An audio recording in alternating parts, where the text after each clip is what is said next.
Classe 40, hein, vous êtes un peu les parents pauvres de la course au large, parce que c'est vrai que vous êtes moins médiatisés. C'est bien ça, Pauline avait envie de le dénoncer dans sa chronique pleine d'humour. On l'accueille. Elle est révoltée, Pauline. Amis, gars et militants de la marine, bonsoir. Alors que tous les médias sont tournés vers les gilets jaunes, on oublie que quelques-uns continuent de trimer en mer. Eux aussi, ils ont faim, eux aussi, ils ont froid, et ils ne lâchent rien. Et oui, les amis, la route du Rhum, c'est pas fini. Ça vous dit quelque chose, classe 40, multi-50, multi-Rhum mono? Non? Bah non, normal. On vit dans un monde de zapping, de performance, de records. Moi, je dis stop, et le sens du marin dans tout ça. Parce qu'être marin, c'est d'abord aimer l'aventure et la liberté. Naviguer est avant tout une invitation au rêve, à l'oubli, à l'ivresse des embruns. Alors c'est sûr que relier Saint-Malo à Pointe-à-Pitre en 7 jours, c'est fou et Burch Palais se rhabiller. Mais passer plus de 2 semaines dans un habitacle étouffant et dans une humidité permanente, ça aussi c'est fou les gars. Et les non-professionnels, mais non moins marins, qui ont relevé le défi du Rhum. Bon, eux c'est une autre sorte de folie presque suicidaire, mais bon. Il n'empêche que tous les marins ne sont pas reconnus à leur juste valeur. Alors moi je dis là, Johan, c'est le moment de créer un mouvement là.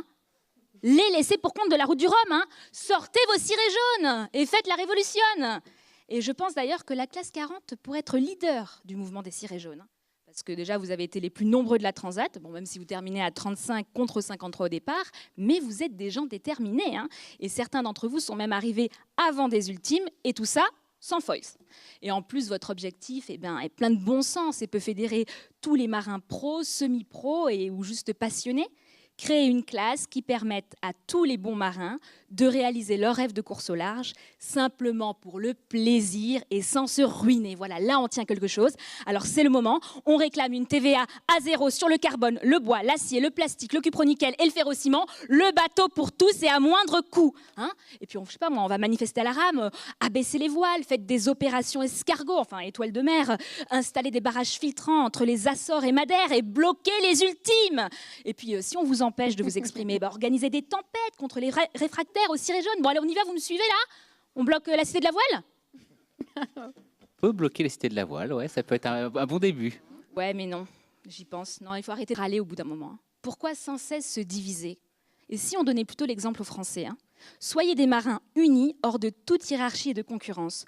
Que chacun prenne un bateau et se laisse voguer sur les mers, transporté hors de soi-même. Et c'est pas Arthur, marin philosophe, qui me contredira. La clé du bonheur, c'est la navigation. Car quand on navigue, on ne pense à rien. C'est une immobilité où l'on est bien. Allez, namasté. Merci beaucoup, Pauline. Et on préférera